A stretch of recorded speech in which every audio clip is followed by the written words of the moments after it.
This is a hypochondria video about plastic forks. So I just had a show tonight and I got back to the hotel and I'm hungry. And I'm like, no, you should just go to bed. But I wanted to go for a run in the morning. And I thought if I'm hungry, I'm not going to go for the run because I'm going to be hungry. So I'm just going to go to breakfast. So I decided to order, because I remembered that actually usually kebabs are quite nice, just a plate of vegetables and some kebab chicken, right? And I asked for cutlery, and it came with this incredibly shit fork. And I noticed one of the tines broke off, but apparently another one already did. And I have seriously combed through this food till I am blue in the face. I cannot find this tine. I have Googled it. And apparently it's okay. Oh my God, that's terrifying. Oh my God, really? See, I was looking at this things, like what would happen if I swallow this? And they're like saying this, but this other thing is saying that it could pierce my stomach wall. What the fuck? Hold on. This is so bad. Like, this is not the thing. Okay, that's like, it will not cause any harm. It will not cause any harm. So who the fuck are these people that are saying this, that you would get like an intestinal requiring surgery to fix? Jesus, how am I gonna know that it's gonna come past? Like, oh my God. Okay, I shouldn't read this. People are qualifying these things. A really thin piece of plastic, really thin. That's probably the same person. Here, this is what happened to me. I mean, this is so inadvisable, but I'm in a hotel by myself in Bratislava, so this is apparently, oh my God, what we're doing. I don't want to log in. I just want to read the answer. See, my computer is actually like trying to help me not read this by throwing up all of this obstruction. Oh my God. No, I'm not doing that. Okay. That's good. I'm not going to do that. So there are a number of things running through my head right now, and I think it's like worth going over them because this is actually like a useful case study of how my brain on hypochondria works. So in no random order, I'm judging myself for ordering food at all and not just going to bed, which is probably some weird like don't eat or you'll be fat head fuckery. That's ridiculous. Then I'm also thinking the fork was so shit.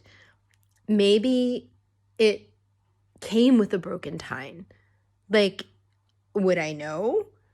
And then I'm also thinking it's not like I'm inhaling my food. I was chewing.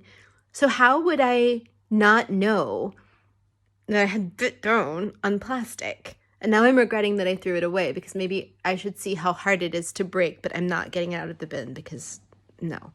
But then I'm also thinking, if anything was wrong, my stomach would hurt. But I'm supposed to go to Munich. Well, I am going to Munich on Monday. And so I'm just imagining now a parallel version of my life where I end up having like a pierced stomach lining in Munich and end up having to have abdominal surgery in Munich, which would be really bad, the abdominal surgery bit, because once they cut your abdominal muscles, you never recover. My abs would never recover. I would never recover my core strength.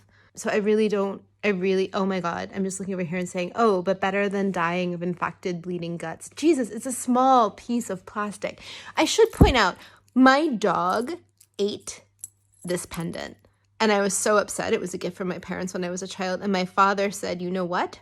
I will get it back. And this has been through a Cocker Spaniel. And he was fine.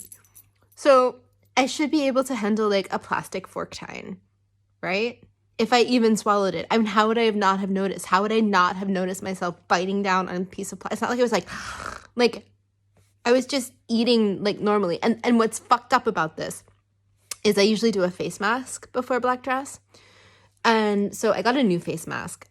Usually I get the Garnier ones, and I tried a new Korean brand that was also slightly cheaper. I had to wait until the guy arrived with my food.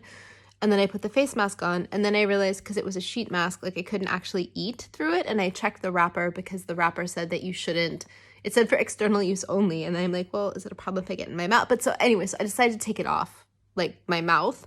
And then it fell off my face into my food. So the first problem with the food was, can I eat it after a pearl extract mask has landed on it? And I didn't even try to Google that because that's just ridiculous. So I kind of lifted off the top layer of chicken. But if I had not taken the mask off, I would not have been able to eat. Like, I would not have been able probably to put even the whole fork in my mouth. I would have been passing like individual bits of chicken. And if I had left the mask on, I wouldn't be in this situation.